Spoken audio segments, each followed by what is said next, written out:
What's up, everybody? I have a little bit of Ashes of Creation news to share with you, and that is the transcripts from the March 18th and April 2nd hearings. We, of course, already know the outcomes of these hearings, but I know many of you were very curious as to what the rationale was, the reasoning that the judge put behind it, and so I did manage to get those, and we're going to share them today. As a reminder, the 318 hearing was to dissolve the temporary restraining order, a motion put forth by TFE Games, which was ultimately denied. The April 2nd hearing was for the preliminary injunction, which would make the TRO more permanent throughout the whole case, and that was also denied by the judge. Interestingly enough, I do think this might lead to some settlement discussion, which we can talk about later as I get to the end of this. So let's start with the March 18th hearing and just go in order. Interestingly enough, the judge started this off by basically saying counsel needs to do better. She stated in reviewing the information provided by both the plaintiff and the defendant, it was clear that both could not be factually correct. And so there was some frustration in what the judge was receiving. She basically said, "You are all officers of the court, and I expect you to understand that as you present me information from your clients." Just a little bit of a browbeating. As a reminder, the TRO was granted due to the judge's concern about the possible misappropriation of trade secrets through the wrongful acquisition of assets through an unlawful Article 9 foreclosure sale. Basically, as you can remember, TFE Games acquired Intrepid Studios' assets through this Article 9 foreclosure, and I think most people who started to read about the process kind of agreed that there was a possibility it was unlawful, it was not done entirely correctly, and here the judge was basically stating that. Now, ultimately, there were three reasons given as to why the judge did find this to be an unlawful Article 9 foreclosure. The first was in the realm of what's called private sales. So in the California Code, you are allowed to have a private sale through an Article 9 foreclosure. However, you have to meet certain requirements. The judge basically stated that did not happen here. The judge stated that under this California Code, you have to have a clear market value and a clear market within which to sell an item. And that when it came down to something like IP for a game, that didn't really apply here. Think of things like the stock market or gold and silver. Those are items that have very clear values, that have very well-established markets where anyone can go and shop. However, when it comes to something like a video game, that really doesn't exist. So the judge basically stated you should not have done a private sale and you should have done a public one instead. The second reason given was that there was no notification given to Commerce West Bank as a senior secured lender in regards to the Article 9 foreclosure.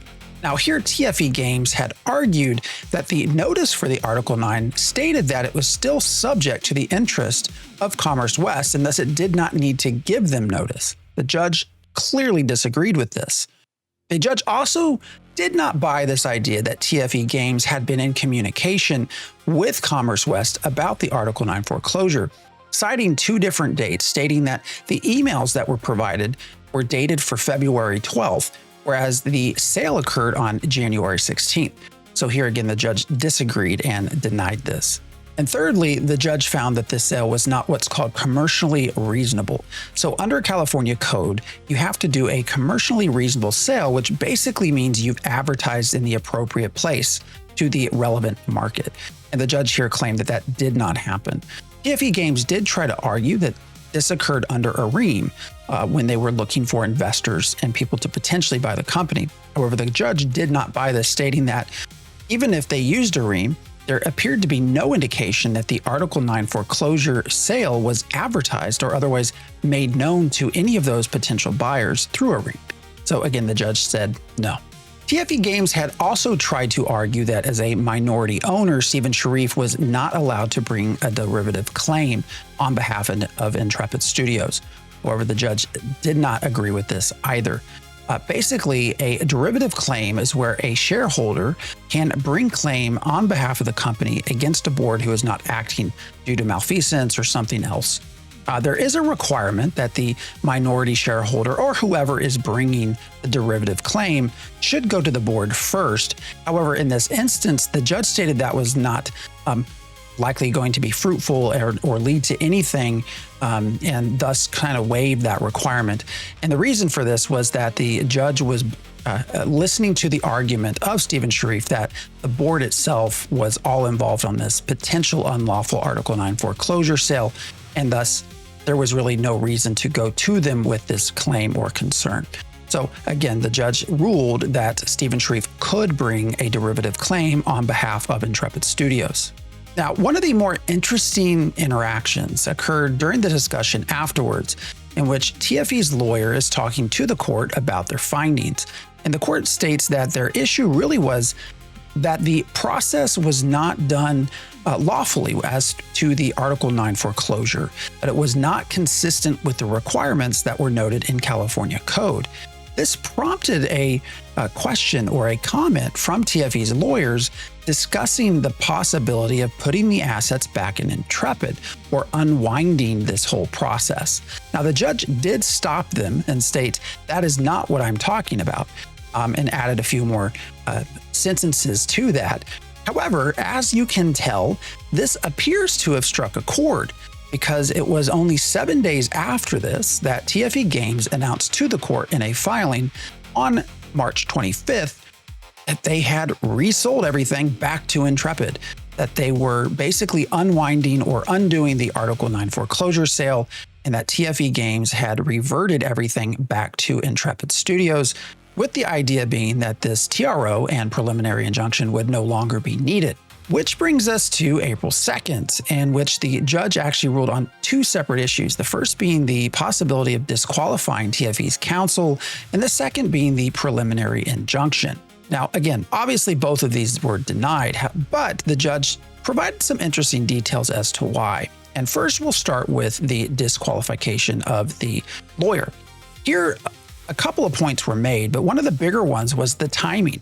Basically, the judge stated, hey, look, this attorney has been working now with TFE Games since December of 2025, and TFE Games filed suit on February 9th. Yet here it was not until March 16th that you finally actually brought this to the court as a concern. And so the specific language used was that the delay and silence while the Nevada litigation is pending weighs against disqualifying counsel. So here the judge really used that against them. And then lastly, and probably a bigger part to this, is basically the judge found that the prior and current relationship of the attorney was not substantially related. So as a very quick reminder, Stephen Sharif was basically stating that TFE Games' lawyer counseled him back in 2024 in regards to Chapter 11 bankruptcy. Now what we're looking at is an Article 9 foreclosure sale and some other things. The judge basically stated that these were not related enough to cause this conflict of interest, and thus ruled against the motion. Interestingly enough, the judge did state that because of this, and because there is a derivative claim on behalf of Intrepid Studios by Stephen Sharif, and because the attorney for TFE Games is also representing Dawson and everyone else, that attorney cannot be representing Intrepid Studios. So now that they've reverted everything back to Intrepid Studios, it will be kind of interesting to see who the lawyer is, or who is representing the actual studio, because at this point, it can't be the gentleman that was representing TFE Games anymore. Now, getting to the bigger part, let's talk about the preliminary injunction, which was denied. Here, this again rests largely on this idea that on March 25th, TFE Games returned everything that was in the Article 9 sale back to Intrepid Studios. They returned the collateral. And of course, Stephen Sharif's lawyers argued that this actually violated the TRO, that they were not supposed to sell anything related to the assets, that they were supposed to be protected, and that by doing this, TFE Games actually violated the TRO. However, the judge disagreed with this. The judge basically stated that this action was not what the TRO was enjoining, and that it was actually just a unwinding of the unlawful sale, which returned trade secrets back to the original owner. The judge went on to talk about how the trade secrets were not disclosed to any third party, nor were they sold to any third party, and thus they did not violate the TRO. And because the assets were now back with Intrepid Studios, which was the whole core for the TRO, this idea that trade secrets were with TFE because of an unlawful Article 9 foreclosure sale, The idea here is that because that has now been reversed, this whole thing's moot. There's nothing to look at any further, and thus the preliminary injunction was denied, and the TRO was allowed to expire. And again, this all rests on the idea that the trade secrets were returned back to Intrepid, and that there were no longer serious questions going to the merits of this misappropriation of trade secret claims, which is what the whole thing was based on. And so that is where the judge, again, found no cause for a preliminary injunction and allowed the temporary restraining order to expire. Now, in this hearing, the judge actually issued their ruling without any further discussion. The judge did allow for 5 minutes of objection should that occur, which of course it did with Stephen's team. They went into a very interesting sort of argument that I just wanted to mention. The rest of it you can read about yourself in the linked documents. But they made this comment that because of the first Article 9 sale, this actually extinguished the lien that TFE Games had. And that now that everything is back with Intrepid Studios, they were arguing that there should not be allowed to have a second Article 9 foreclosure. That because the lien is now expired, they could not do this again. Of course, that is, I think, a debatable thing. It's something that might get litigated should it happen, but it's a very interesting argument for me as a non-lawyer. They also talked a little bit about something as to whether or not there was any payment associated with transferring everything back to Intrepid Studios, arguing that if there was no payment or no consideration, is what they call it, then was this a gift? And if it was a gift, does that mean that TFE actually still owns the assets? If it wasn't a gift, then does that mean the whole thing is just void and they're actually right back where they originally were? Now, this again did not change the judge's ruling, but it's just an interesting element of looking to where they might try to litigate further. And in response to all of this, TFE Games said a lot of things, but one thing I wanted to mention is that it does look like they might try to consider selling everything again. However, TFE Games very clearly told the judge that should they do this, they will notify the court about a pending sale and that they will do it publicly. The judge was very clear they did not want to have this happen again the way it did the first time, and very clear that if it did, it would be found to be unlawful and not at all beneficial to the defendants. So just another interesting piece. So I guess if they're going to sell, we'll probably see that pop up in Pacer. So the last thing I wanted to mention, which I think spawned out of all of this, is the Nevada case. We often forget that there's a case going on in Nevada, even though it was the first one to actually happen. And something very interesting occurred. There was supposed to be a new hearing or another hearing April 9th. That was actually postponed all the way to April 30th. And the reason for this was made very clear in the filings, and I'll read it for you. It states that parties are actively discussing how best to proceed in terms of forum and as to the various claims among the parties in this matter and in the California case. And the parties would like to avoid incurring further expense in this matter until they reach a decision on how to proceed. To me, it seems like there might be settlement talks. There might be some initial discussion as to how they can maybe resolve this without completely going through a trial. Now, this is the Nevada case, so we'll see what happens.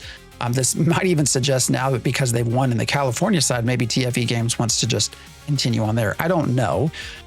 Stephen has made some statements that they're going to release new information through Pacer, through these legal filings. Actually, today, I haven't seen anything yet today, so we'll see if that shows up or not. So it looks like there is still obviously a continuation of the legal process, but this just caught me a little bit, made me think that, hey, are they actually starting to settle here? Are they at least having some conversations about settlement? And what would that look like? At this point, I don't really know. I could speculate, but I don't really know entirely. But anyways, I just wanted to cover these transcripts. Again, a little bit about the transcripts, just so you're aware. These were from the clerk that was there. Now, they will not be pushed to Pacer until July. And the reason for that is that there are potential for redactions. Now, I did not see anything that would suggest it needed to be redacted, but who knows what counsel will ask for. So just being mindful of that as we go forward.